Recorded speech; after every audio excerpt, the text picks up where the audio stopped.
The PlayStation Vita is one of the strangest failures in gaming. Not because it was bad.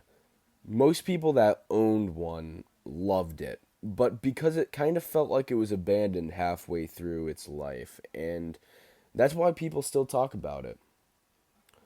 The Vita came out late December 2011, and the whole point of it was to try to recapture the success of its predecessor, the PSP, and to compete with the rising popularity of smartphone gaming and Nintendo's handhelds.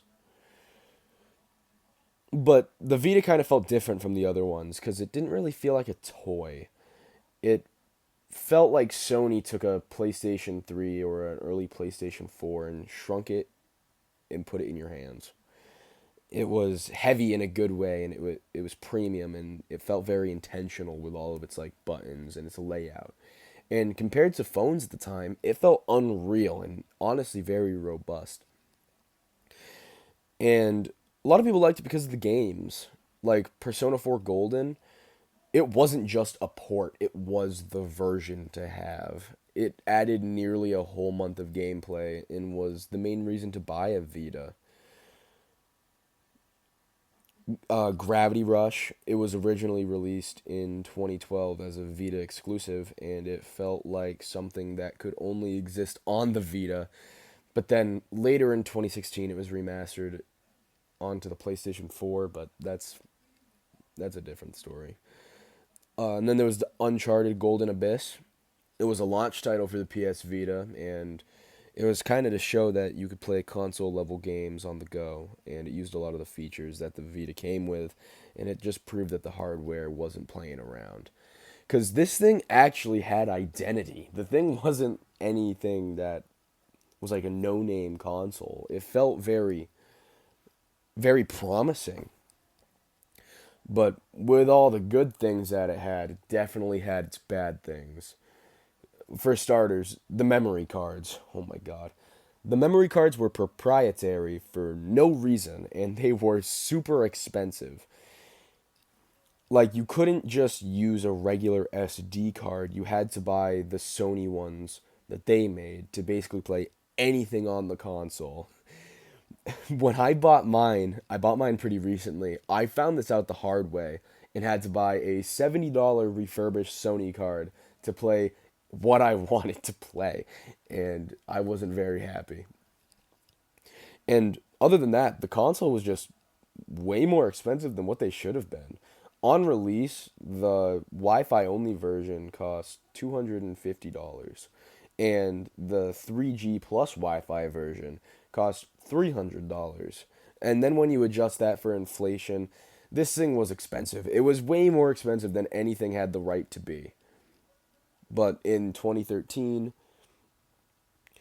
they dropped the price for both models to $200 to help boost sales against the rising smartphones and the Nintendo 3DS. But for a lot of people, it was already too little too late, and it turned off a lot of people from the console in general. And this was kind of an early sign that Sony was out of touch. And this is where goodwill started to leak out. Some of Sony's biggest mistakes with the console was letting the support slow down so fast. It didn't really feel like it had time to grow and prosper into this console that it was made out to be. And big releases dried up fast. There was like a few here and there, but it never really felt like it was like a constant stream of big releases. And their messaging for the whole console went from confident to pretty quiet pretty fast, and silence is worse than bad news in a lot of these cases. And that's kind of where it failed. But I feel like it failed differently because most consoles are mocked when they fail, like the Wii U and the Virtual Boy. I feel like the PlayStation Vita is more mourned by its community because of the potential that it had.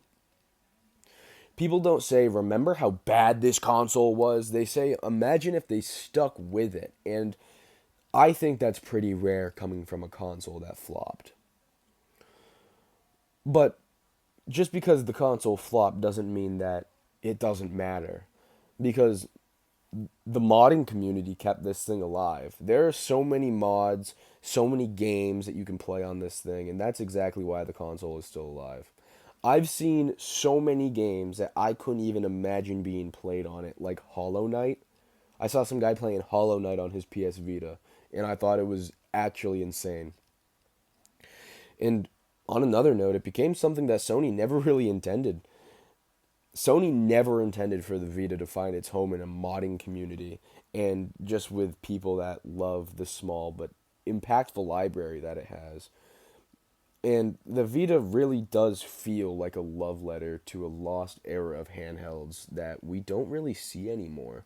You could make the argument that the Nintendo Switch is, but it just doesn't feel the same as the Vita did.